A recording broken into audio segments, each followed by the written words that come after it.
تجدني إن شاء الله من الصابرين صدق الله العظيم۔ معزز سامعین گرامی،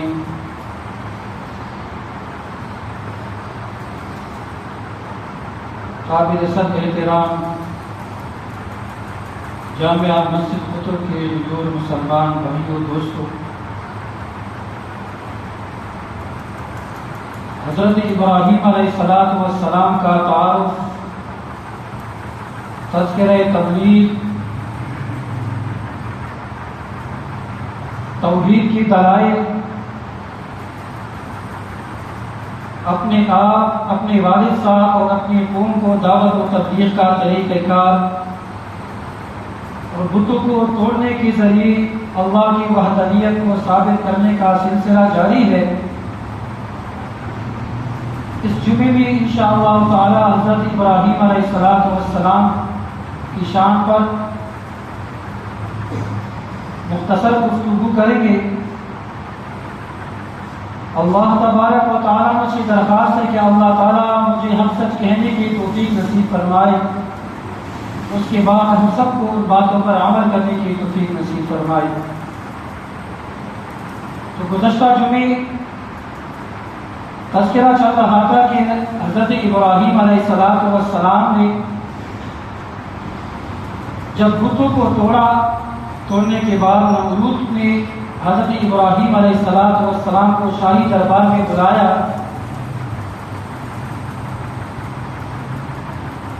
آپس میں گفتگو ہوئی۔ گفتگو کے دوران نمرود نے حضرت ابراہیم علیہ السلام سے کہا کہ آپ مجھے خدا تسلیم کرتے ہیں؟ حضرت ابراہیم علیہ السلام شروع سے ہی حنیفا مسلمہ وکان من المشرکین، اللہ کی وحدانیت کے قائل تھے۔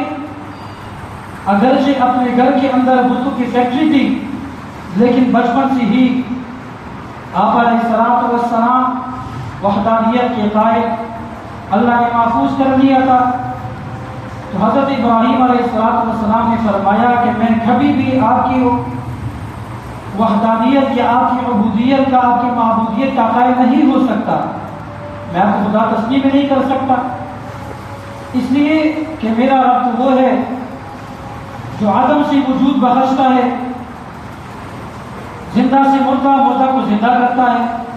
تو نمرود نے بھی بڑی عجیب چال چلی، چونکہ عقل سے باہر تھا، بے وقوف تھا، اگرچہ اپنے آپ کو معبود سمجھتا تھا، کہنے لگا یہ تو مجھے بھی حاصل ہے ہم۔ تو نمرود نے اپنے قیدیوں میں سے جس کے لیے سزائے موت ہو چکی تھی، ایک کو بلا کر اس کو آزاد کر دیا، اور جو فارغ بندہ پھر رہا تھا اس کو پھانسی پہ چڑھا دیا، کہتا دیکھو میں نے بھی زندہ کو مردہ کر دیا، مردہ کو زندہ کر دیا۔ اس بے وقوف کو اتنا بھی نہیں پتا تھا کہ زندگی کہتے کس کو ہے۔ زندگی کی تعریف یہ ہے کہ عدم سے وجود بخشنا، کہ جو چیز پہلے موجود ہی نہ ہو اس کو دوبارہ زندہ کرنا، اس کو زندگی کہتے ہیں۔ حضرت ابراہیم علیہ السلام نے فرمایا کہ میرا رب وہ ہے جو مشرق سے سورج نکالتا ہے، مغرب میں غروب کرتا ہے، آپ اس طرح کریں کہ مغرب سے نکال کر دکھائے۔ تو جب وہ بے بس ہو گیا، اس لیے کہ اس کے ہاتھ میں اختیار نہیں تھا، تو اس میں فَأَرَادُوا بِهِ كَيْدًا فَجَعَلْنَاهُمُ الْأَسْفَلِينَ، حضرت ابراہیم علیہ السلام کو جلانے کے لیے تدبیر سوچی، طریقہ اختیار کیا۔ 40 میل لمبی چوڑی آگ جلائی، اس کے شعلے آسمانوں سے باتیں کر رہے تھے۔ مختصر میں گفتگو کروں گا، واقعات آپ کے سامنے تفصیل سے ہر سال گزرتے رہتے ہیں، وقت کی کمی ہے، اس لیے انہوں نے من جلیل کے ذریعے حضرت ابراہیم علیہ السلام کو آگ کے اندر ڈالا۔ اللہ تعالیٰ ارشاد فرماتے ہیں قُلْنَا يَا نَارُ كُونِي بَرْدًا وَسَلَامًا، ہم نے آگ کو کہا اے آگ کونی تو ہو جا بردن ٹھنڈک والی، سلامہ سلامتی والی آگ ہو جا، ہم نے آپ کو حکم دیا کہ آپ نے حضرت ابراہیم علیہ السلام کو نہیں جلانا۔ ابراہیم علیہ السلام نے بھی چونکہ اللہ کے حکم کی فرمانبرداری کرتے ہوئے، اللہ کے حکم کی اطاعت کرتے ہوئے، ان کو پتہ تھا حضرت ابراہیم علیہ السلام کو معلوم تھا کہ آگ کی تاثیر یہ ہے کہ لکڑی کو جلانا، آگ کی تاثیر یہ ہے کہ لوہے کو پگھلانا، آگ کی تاثیر یہ ہے کہ لوگوں کو جلانا، لیکن آگ کی تاثیر میں اللہ نے تاثیر جلانے کی رکھی ہے۔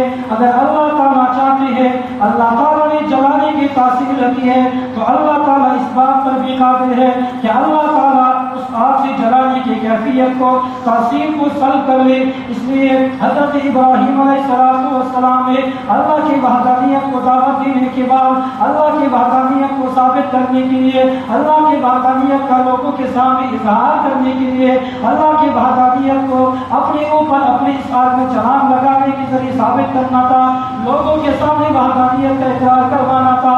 اس لیے حضرت ابراہیم علیہ السلام نے آگ کے اندر چراغ لگائی۔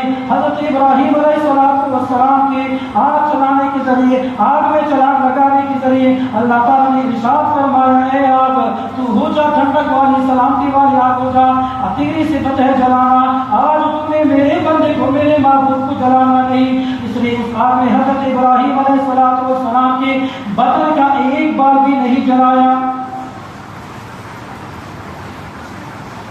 مقصد کیا تھا حضرت ابراہیم علیہ السلام کا امتحان لینا تھا۔ تو حضرت ابراہیم علیہ السلام نے آگ میں جا کر اللہ کی طرف رجوع فرمایا۔ جب رجوع فرمایا تو اس امتحان میں کامیاب ہو گئے۔ یہ حضرت ابراہیم علیہ السلام کا دوسرا بڑا امتحان تھا، جس میں اللہ نے کامیاب فرمایا، سرشار فرمایا۔ آگے فرماتے ہیں وَقَالَ إِنِّي ذَاهِبٌ إِلَىٰ رَبِّي سَيَهْدِينِ۔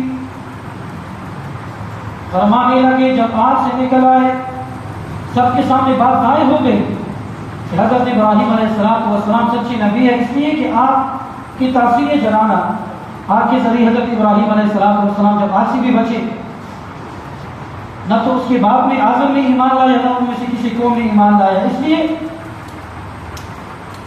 وہ یہی کہا کرتے تھے کہ ہم نے اس عبادت پر اپنے آباء و اجداد کو پایا تھا، ہم کیسے اس عبادت کو چھوڑ سکتے ہیں؟ آگے فرمایا وَقَالَ إِنِّي ذَاهِبٌ، حضرت ابراہیم علیہ السلام نے فرمایا انی ذاہب، بے شک میں جانے والا إِلَىٰ رَبِّي، اپنے پروردگار کی طرف، سَيَهْدِينِ، قریب وہ میرے رہنمائی کریں گے۔ حضرت ابراہیم علیہ السلام کی کافی عمر ہو چکی تھی۔ روایات میں مختلف تذکرہ آیا ہے، بعض کے نزدیک 80 سال، بعض کے نزدیک 90 سال، بعض 99 سال، بعض روایت میں 120 سال کی عمر کا تذکرہ ہے۔ تو حضرت ابراہیم علیہ السلام نے اولاد کی خواہش کی، اللہ تعالیٰ سے اوروں کی دعا مانگی۔ دیکھو ابراہیم خلیل اللہ ہے، اللہ کا محبوب ہے، لیکن اولاد نہیں، اولاد کی ترس رہے ہیں، اولاد بھی رو کے مانگ رہے ہیں۔ حضرت ابراہیم علیہ السلام اللہ کے جلیل القدر پیغمبر، اولاد سے محروم۔ وجہ کیا تھی؟ اس لیے کہ اللہ کی رحمت سے نا امید نہ ہونا۔ حضرت ابراہیم علیہ السلام چونکہ اللہ کے نبی تھے، اللہ کا نبی کسی صورت میں اللہ کی رحمت سے نا امید نہیں ہوتا، اس لیے اس عمر میں بھی آپ علیہ السلام نے اللہ تعالیٰ سے دعا مانگی کہ اے اللہ رب هب لی من الصالحین، مجھے نیک اولاد عطا فرما۔ تو جب حضرت ابراہیم علیہ السلام کی دعا کو اللہ تعالیٰ نے قبول فرمایا تو اللہ تعالیٰ ارشاد فرماتے ہیں فبشرناہ بغلام حلیم، حضرت ابراہیم علیہ السلام کو ہم نے خوشخبری سنائی ایک بردبار حلم رکھنے والے بچی کی۔ وہ بھی بڑا عجیب واقعہ ہے۔ حضرت ابراہیم علیہ السلام قرآن مجید میں حضرت ابراہیم علیہ السلام کا میں نے پہلے ہوتے بہت زیادہ مقامات پر 63 مقامات پر تقریباً حضرت ابراہیم علیہ السلام کا تذکرہ آیا ہے۔ قرآن مجید میں اللہ تعالیٰ اس واقعہ کو نقل کر کے ارشاد فرماتے ہیں اعوذ باللہ من الشیطان الرجیم وَنَبِّئْهُمْ عَنْ ضَيْفِ إِبْرَاهِيمَ۔ ایک اور جگہ پہ ارشاد فرماتے ہیں هَلْ أَتَاكَ حَدِيثُ ضَيْفِ إِبْرَاهِيمَ، کہ اے نبی کہ آ چکے آپ کے پاس حضرت ابراہیم علیہ السلام کے مہمانوں کی خبر۔ حضرت ابراہیم علیہ السلام کے پیش حضرت ابراہیم علیہ السلام کی خدمت میں فرشتے، بڑے بڑے فرشتے حضرت ابراہیم، میکائیل، اسرافیل علیہ السلام تشریف لائے مہمانوں کی صورت میں، اس لیے کہ فرشتوں کو اللہ تعالیٰ نے اختیار دیا ہے کہ وہ اگر کسی انسان کی صورت اپنانا چاہے تو اس کی اجازت۔ مہمانوں کی صورت میں تشریف لائے حضرت ابراہیم علیہ السلام نے محسوس کیا کہ شاید کوئی مہمان باہر سے آئے ہوئے، تو جب داخل علیہ فقالوا سلاما، جس وقت وہ داخل سلام کیا فقالوا سلاما قال سلام قوم منکرون، حضرت ابراہیم علیہ السلام نے فرمایا سلام کی تم پر بھی تم اجنبی کو محسوس ہو رہے ہو، یعنی ایسے معصوم لگ رہے ہو جیسے میں نے پہلے کبھی آپ کو دیکھا نہیں ہے، جیسے ہمارے سامنے کوئی مہمان تشریف لائے ہم نے کبھی اس کو دیکھا نہ ہو، ہمیں بھی اجنبی معلوم ہوتا ہے۔ اس طریقے سے حضرت ابراہیم علیہ السلام نے بھی فرمایا کہ تم کیا ہو، اجنبی معلوم لگ رہے ہو۔ فراغ الی اہلہ فجاء بعجل سمین، تو حضرت ابراہیم علیہ السلام اپنے اہلیہ کے پاس لوٹے اور ان کے سامنے بنا ہوا گوشت، بچڑا بکری کا بچہ پیش کیا۔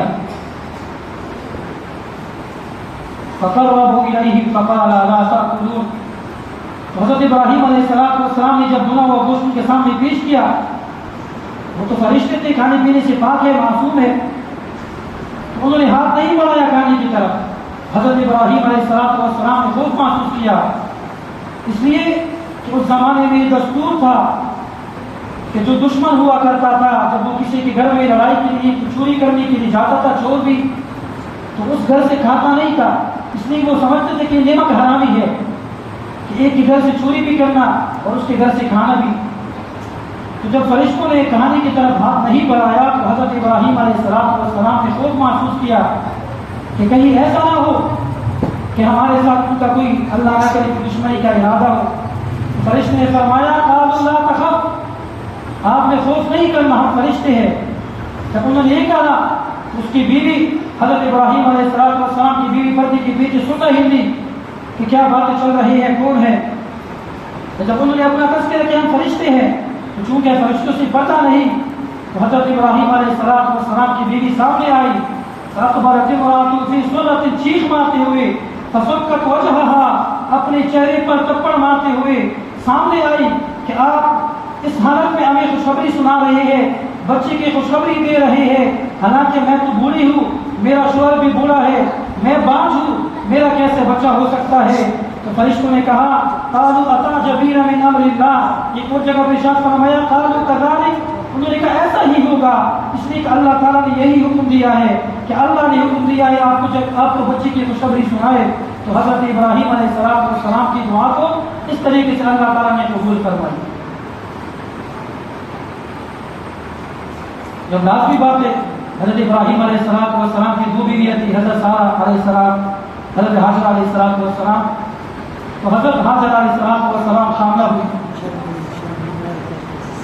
ان کا پیٹ بھر گیا بچے سے۔ آپس میں آج بھی سوکروں کے آپس میں نہیں بنتی، آج بھی ہم دیکھتے ہیں اگر ہمارے معاشرے میں کسی بندے کی دو بیویاں ہوں، ایک کی اولاد ہو دوسری کی نہ ہو، تو فطرت کا تقاضا ہے، انسان کی محبت، دل کی توجہ اس بندے کی طرف جاتی ہے جس کے بچے ہوتے ہیں۔ تو حضرت سارہ نے محسوس کیا کہ کسی طریقے سے ان کو میری آنکھوں کے سامنے سے الگ کر دیا جائے۔